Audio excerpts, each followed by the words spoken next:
Bonjour à tous, vous êtes au bon endroit pour les réactions sur The Last of Us saison 2. Si les vidéos vous plaisent, n'hésitez pas à vous abonner et à mettre un grand pouce bleu pour la visibilité des vidéos. Un grand merci à toutes celles et ceux qui soutiendront, c'est parti.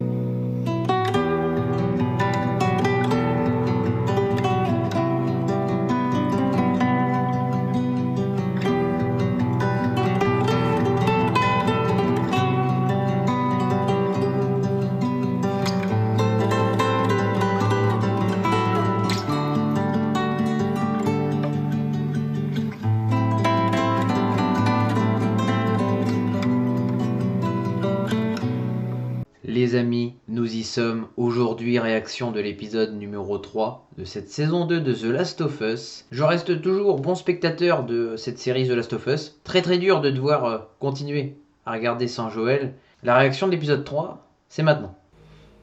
Tommy doit être ravagé par la tristesse, après avoir perdu son frère Joël.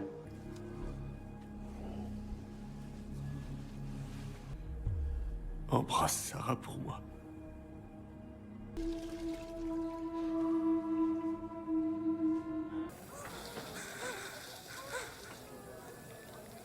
On peut te donner quelque chose.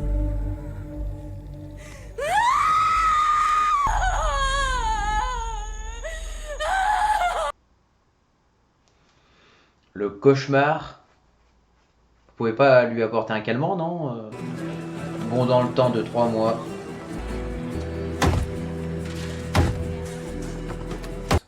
Je sens rien. Zéro. Zéro. On peut pas espérer mieux que ça. Donc ça y est, je peux... Presque. Il te reste une personne à voir et tu peux sortir. Elle aime pas trop les examens médicaux. Qui peut lui en vouloir?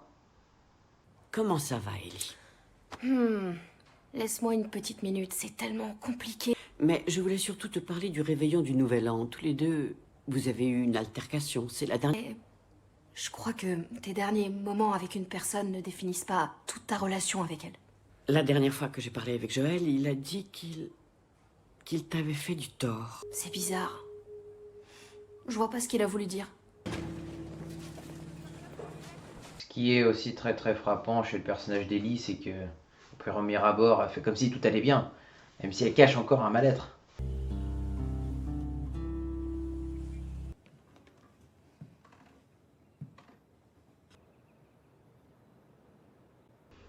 Oh, le vide. Tu vois tous les souvenirs partout là étalés.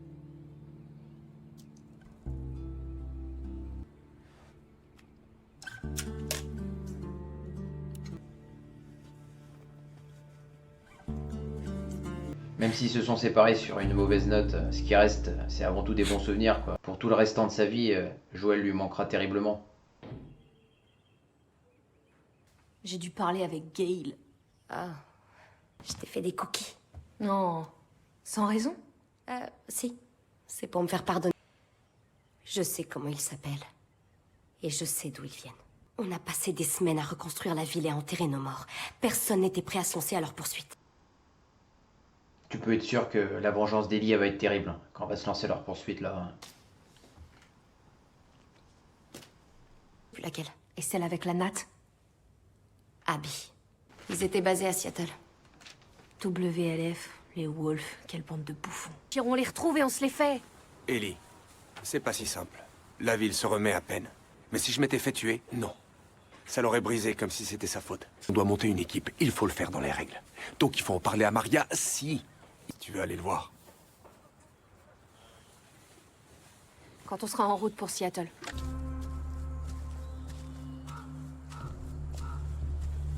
Qu'est-ce qu'il nous veut, l'archer balafré? Pourquoi tu veux pas me dire où on va? On ne le sait pas encore. Alors, j'ai le droit d'avoir un marteau?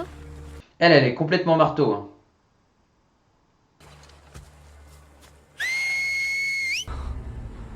Des démons? Des Wolves. Allez, au revoir. Plus fort. Ouais, T'as fait des pompes? ouais, et des crunchs quand ils regardaient pas. Je suis au courant de l'assemblée qui est prévue, ouais. Je peux compter sur toi? Organise tes idées, écris-les sur papier, et lis ça demain à l'assemblée. Ok, ouais. Beaucoup m'ont entendu le dire, c'est pas la céréale la plus simple à faire pousser. Vous voudriez, c'est envoyer 16 de nos meilleurs éléments? Après, il faut faire des choix. Si t'envoies certaines personnes, ça fait moins de personnes ici pour protéger contre potentiellement les morts, les pillards. Des gens sont venus et ils ont tué Joël. Pourquoi on ne devrait pas se venger? Ces salopards ne méritent pas notre compassion. Mais bon sang! Un salopard descend votre frère et vous laisseriez toutes les portes déverrouillées? Grandissez un peu! Lui, il a résumé toute la situation. J'aurais pas dit mieux. Ellie? J'ai pas l'habitude d'écrire ce que je vais dire, parce que j'ai tendance à parler avant de réfléchir. Là, c'est pas une vengeance. Ce que je veux, c'est ce que tu défendais dans le monde d'avant. Et je vous jure que si on fait du mal à l'un d'entre vous ou aux personnes que vous aimez, vous pourrez compter sur moi. S'il vous plaît. Faites ce qu'il faut afin que la justice soit rendue. Il y aura une élection de délégués. Non. Le non l'emporte par 8 votes contre 3. La proposition est rejetée. Connaissant Ellie, elle ne laissera pas les choses comme ça. Si elle doit y aller elle seule, elle ira. Et moi aussi, je suis censé voir un psy, histoire de pouvoir digérer tout ça, mais il y a personne d'autre ici. Ah, tu ne crois pas à son speech? Et toi? Pas du tout, c'est une menthe. Je voudrais simplement lui éviter d'emprunter le même chemin que Joël. Le chemin qu'elle suit, c'est pas Joël qui le lui a montré. Je vais bientôt aller me coucher. Elle essaye de noyer le poison. C'est quoi ton plan?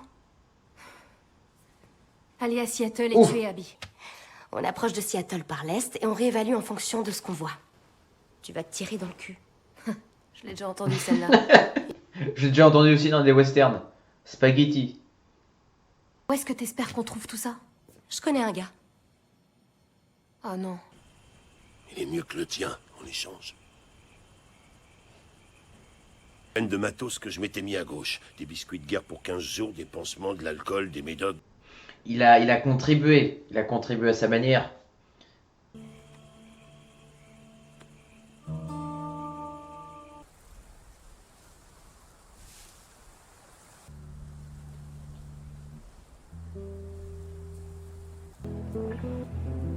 Quelques grains de café.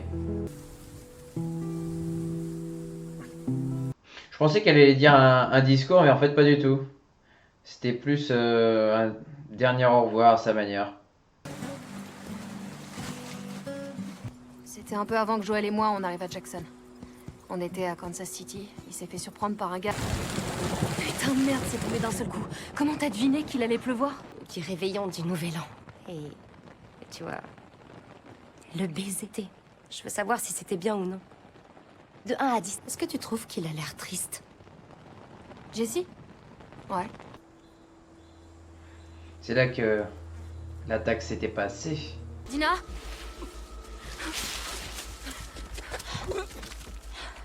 Ah, c'est un massacre. Et si c'était eux qui avaient fait ça?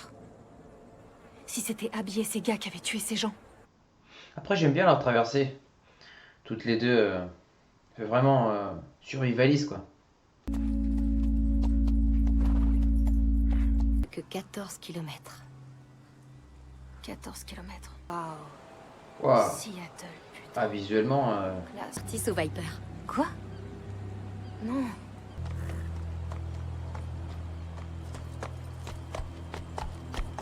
On me dit de surveiller entre le 6 et le 8. Et maintenant, c'est entre le 3 et le 5. on lui en demande trop, on lui en demande trop. Il est trop sollicité, là. Des Wolves. C'est pas une surprise, hein, c'était sûr.